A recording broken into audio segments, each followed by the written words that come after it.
گزشتہ زمانوں میں ایک مشہور و معروف بزرگ گزرے ہیں، ابراہیم ابن ادھم رحمہ اللہ والے تھے۔ انہوں نے ایک مرتبہ یہ ٹھان لی کہ بس اب میں نے دنیاوی تمام معاملات کو پس پشت ڈال کر صرف اللہ اللہ کرنی ہے، اور اسی غرض سے انہوں نے رخت سفر باندھا اور مکہ مکرمہ کی طرف سفر شروع کر دیا۔ جب مکہ مکرمہ پہنچے تو اس وقت معمول یہ تھا کہ بیت اللہ کا دروازہ دن بھر کھلا رہتا تھا اور رات کو بند ہو جایا کرتا تھا۔ ابراہیم ابن ادھم رحمہ اللہ نے معمول یہ اختیار کیا کہ جب بیت اللہ کا دروازہ بند ہونے کا وقت آتا تو کسی صف وغیرہ میں لپٹ کر ایک طرف کونے میں لیٹ جایا کرتے تھے۔ دربان جب دروازہ بند کر کے چلا جاتا، ابراہیم ابن ادھم رحمہ اللہ اٹھتے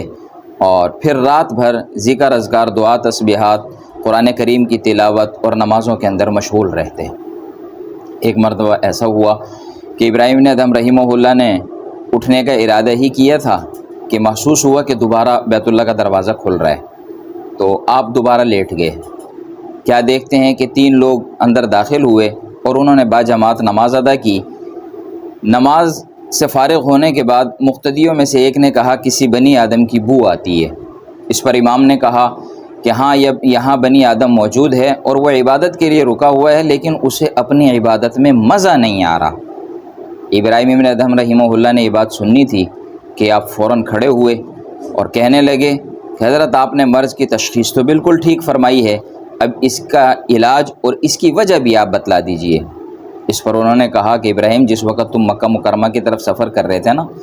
تو تم نے ایک ٹھیلے والے سے کھجوریں خریدی تھی، ان میں ایک کھجور بغیر تلے آ گئی، جس کی قیمت آپ نے ادا نہیں کی، وہ حق ٹھیلے والے کا تھی، لیکن آپ کی کھجوروں میں آ گئی۔ جب سے آپ نے وہ کھجور کھائی ہے، آپ کی عبادت سے لذت اور مزہ اٹھ گیا۔ اگر اس واقعے کو مد نظر رکھ کر ہم اپنی زندگی کا جائزہ لیں تو ہم جب ٹھیلے والوں سے فروٹ یا کوئی کھانے کی چیز خرید رہے ہوتے ہیں تو کس طرح اٹھا کر اس میں سے کھا رہے ہوتے ہیں، یا دکان والوں سے کوئی سامان خرید رہے ہوتے ہیں تو کھانے کی چیزیں اٹھا کر کھا رہے ہوتے ہیں، اور وہ دکان والا اور وہ ٹھیلے والا آپ کو خوشی سے کھانے کی اجازت نہیں دیتا، اس کا دل اس پر آمادہ نہیں ہوتا، اس لیے کہ اس کے تو سامان میں سے کم ہو رہا ہے، لیکن وہ بادل نخواستہ صرف اس وجہ سے منع نہیں کرتا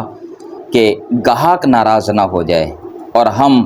اس کی اس مجبوری کا فائدہ اٹھاتے ہیں۔ اور یہیں تک بس نہیں، ہم تو مکان بناتے ہوئے بھی راہ گیروں کا حق اپنے مکان کو راہ اور گلی کے اندر 2-4 فٹ بڑھا کر مارتے ہیں، اور ہمارے کاروبار، تجارت، زراعت، معاملات کے اندر جھوٹ، دھوکہ، فراڈ، فریب، ملاوٹ، ان چیزوں کے ساتھ ہم کتنے لوگوں کے حق مارتے ہیں۔ پیٹ کے لقمے سے لے کر جسم پر موجود لباس تک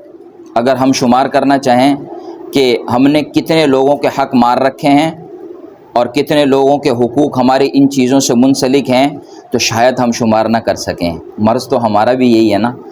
کہ ہماری نمازیں کیوں مختصر ہو گئی، قرآن کی تلاوت کو ہمارا من کیوں نہیں چاہتا، ذکر کے لیے ہم نے دن میں کتنا وقت مختص کر رکھا ہے، دعائیں ہم کتنی دیر تک مانگ سکتے ہیں۔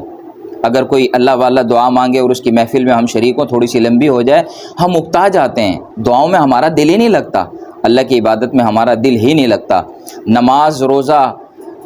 اس میں ہمارا دل ہی نہیں لگتا، قرآن کی تلاوت، دعا، تسبیحات میں ہمارا دل ہی نہیں لگتا۔ وجہ تو یہی ہے نا کہ ہم لوگوں کے حقوق مار کر اللہ کے حقوق میں لذت اور مزہ چاہتے ہیں۔ ایسا نہیں ہوتا۔ اگر ہم نے بھی اپنی عبادات میں قوت اور مزے کو پیدا کرنا ہے نا، تو حقوق العباد کی ادائیگی ہم سوچیں، حقوق العباد کی ادائیگی ہم کریں۔ اللہ ہمیں سمجھ کی توفیق عطا فرمائے۔